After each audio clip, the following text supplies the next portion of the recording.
বিসমিল্লাহির রহমানির রহিম। আসসালামু আলাইকুম ওয়া রাহমাতুল্লাহ। প্রিয় দর্শকবৃন্দ, আজকের ভিডিওতে আমরা জানব ঘরে প্রবেশ করার দোয়া কী এবং এর ভেতরে কি অসাধারণ রহমত ও ফজিলত লুকিয়ে আছে। চলুন শুরু করি আল্লাহর নাম নিয়ে। দোয়ার পরিচয়। যখন আমরা আমাদের ঘরে প্রবেশ করি, তখন ইসলাম আমাদের শিখিয়েছে সেই মুহূর্তেও যেন আমরা আল্লাহকে স্মরণ করি, কারণ আমাদের প্রতিটি কাজের শুরুতেই আল্লাহর নাম নেওয়া বরকতের চাবিকাঠি। ঘরে প্রবেশ করার দোয়া। আল্লাহুম্মা ইন্নি আসআলুকা খয়রল মৌলিজি ওয়া খয়রল মখরুজি বিসমিল্লাহি ওয়ালাজিনা ওয়া বিসমিল্লাহি হরাজনা ওয়া আলাল্লাহি রব্বিনা তাওয়াক্কালনা। বাংলা অর্থ: হে আল্লাহ, আমি তোমার নিকট প্রার্থনা করছি ঘরে প্রবেশ করার ভালোটা ও বের হওয়ার ভালোটা। আল্লাহর নামে আমরা প্রবেশ করছি, আল্লাহর নামে আমরা বের হচ্ছি এবং আমাদের রব আল্লাহর উপরই আমরা ভরসা রাখি। দুয়ার ফজিলত। ১. শয়তান ঘরে প্রবেশ করতে পারে না।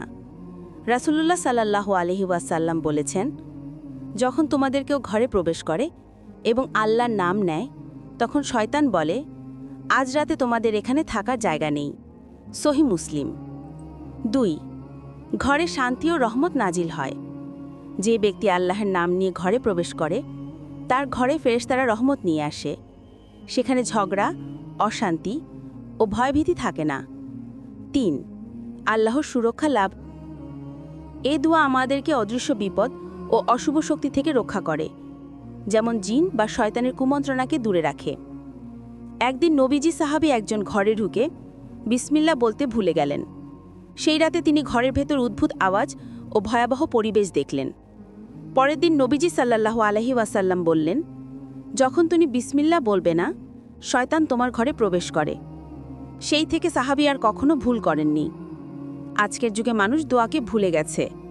আমরা দরজায় ঢোকার আগে মোবাইল দেখি, কিন্তু আল্লাহর নাম নেই না। এই দোয়াগুলো ছোট হলেও এর প্রভাব বিশাল। এগুলো আমাদের ঘর, পরিবার ও জীবনে বরকত আনে। ঘরে ঢোকার সময় বলুন বিসমিল্লাহ, তারপর উপরের দোয়াটি পাঠ করুন। যদি একা থাকেন, বলুন আসসালামু আলাইকা। আর যদি ঘরে কেউ থাকে, বলুন আসসালামু আলাইকুম ওয়া রাহমাতুল্লাহ।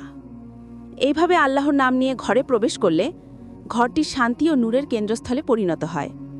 প্রিয় দর্শক শ্রোতা, আল্লাহ আমাদের প্রতিটি কাজের শুরুতেই তার নাম নিতে শিখিয়েছেন, যেন আমরা সর্বক্ষণ তার স্মরণে থাকি। তাহলে আসুন আজ থেকেই প্রতিজ্ঞা করি, ঘরে প্রবেশ করার আগে এই দোয়াটি পড়ব, নিজে শিখব, সন্তানদেরও শেখাব। আল্লাহ আমাদের সবাইকে এই দোয়াটি আমল করার তৌফিক দিন। ভিডিওটি ভালো লাগলে লাইক, শেয়ার ও সাবস্ক্রাইব করতে ভুলবেন না। আসসালামু আলাইকুম ওয়া রাহমাতুল্লাহ।